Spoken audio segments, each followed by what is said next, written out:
Let's go to Politico now. With us, the chief White House correspondent there, Mike Allen, with a look at the playbook. Hey, Mike. Well, good morning and welcome to November, the month when presidents are chosen. My gosh, it is November. I hadn't even paused to think about Somebody that. frame what's going on. Well, I'm glad you brought up presidents being chosen. We've got some new NBC Wall Street Journal Marist swing state polls to go through here. Mike, let's get your take on these one by one. In Wisconsin, the president with a 3-point lead. They're within the margin of error. He's tied there. That's down from a 6-point edge a couple of weeks ago. In New Hampshire, President Obama, Mitt Romney also in a statistical tie. A month ago, before the debates, the president had a 7-point lead there, according to this poll. In Iowa, president ahead of Mitt Romney by 6 points, outside the margin of error, a slight drop from his 8-point lead earlier in October. And in Pennsylvania, a state thought to be solidly for the president, a new Franklin and Marshall College poll shows Mitt Romney behind just 4 points. What jumps out at you there, Mike? Well, two things. We see Mitt Romney continuing to close the gap, but we see the president ahead again and again. They're in the margin of error.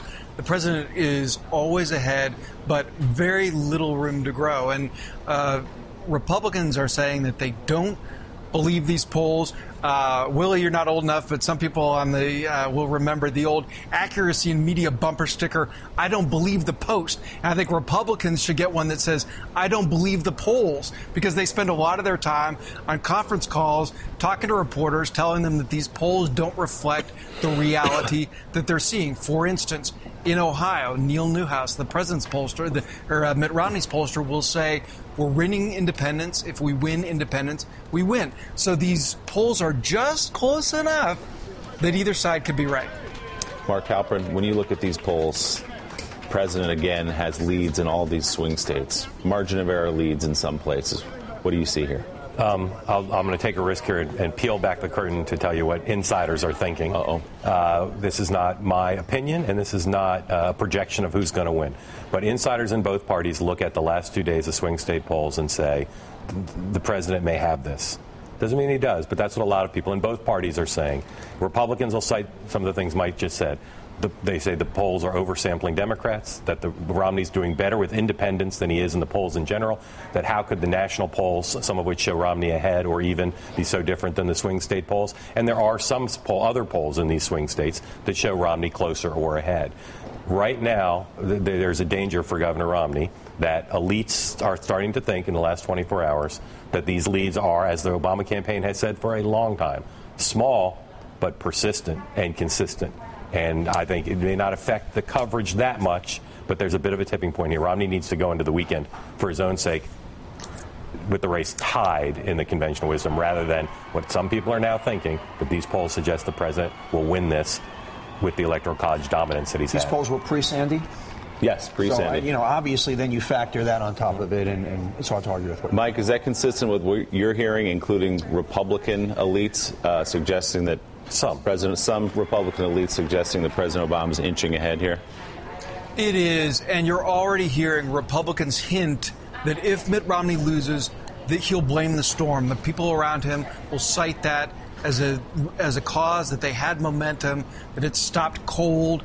And I can tell you that here in Washington, those elites that Mark Halperin is talking about, when they see this expand the map effort by the Republican campaign, by Republican super PACs, Minnesota, Pennsylvania, Michigan, what they don't see is confidence. What they see is an effort to conjure a momentum narrative, to keep that going. I think we're going to see the Romney campaign double down even more on that, but more out of confidence. It comes from trepidation about Ohio. Republican elites starting to ask, are those really a series of Hail Marys because they think Ohio isn't in the cards? Mike, they did the same thing. That same strategy as far as, let's look like we're really going, and it was a desperation move. And there's so few undecideds, Richard, at this point, 5 days out. Is it too much to say that the cake is baked? I'm not saying either way, but that the race has been decided and we just don't know the result yet. I think there is a late break of a couple of points. It is a couple of points race, but if you combine the Ohio numbers with what we're seeing out of Iowa, it's just extremely hard. Mitt Romney needs everything if he loses Ohio. And, I'm sure he'll pick off one or two of these battleground states, but he needs to sweep them all if he's down in Ohio. And, again, when you look at what we've seen, what's going to get those undecided voters to break at the end? Chris Christie has been a human wrecking ball to some of the key parts of Mitt Romney and the Republican argument against this president. The president is incompetent. Well, that's not what Chris Christie says. He's a polarizing figure, cannot work with Republicans, cannot deliver on his promise of uniting the country. Those kind of arguments are very powerful for that tiny, tiny sliver who aren't tuned into politics, don't much care for it, but may still take part. Well, I think their argument about incompetence has been, it's just the wrong argument to make. You can disagree with the direction that the country's being taken in, but the fact that they've worked so hard to declare him incompetent or to say that the past 4 years have been a complete disaster, a complete failure, and then to see the president right now, as you described him, and I would leave Chris Christie out of it, actually. I mean, I really feel like the media shouldn't do this either. I mean, we just have to be better at understanding that when both sides actually work together and need to, that should not be news. At some point, you would hope it wouldn't be news. But to which Republicans would say, yes, the president's done a good job the last 3 days, but that doesn't excuse the last 4 years. Well, and the direction he's taken the country in, and a philosophical level and everything. I mean, there's arguments here. There's a real clear argument between the two candidates.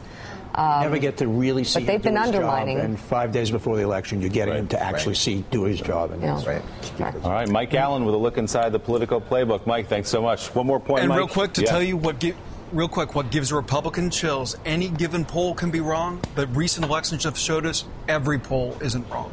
That's right. Mike Allen. Thanks so much, Mike.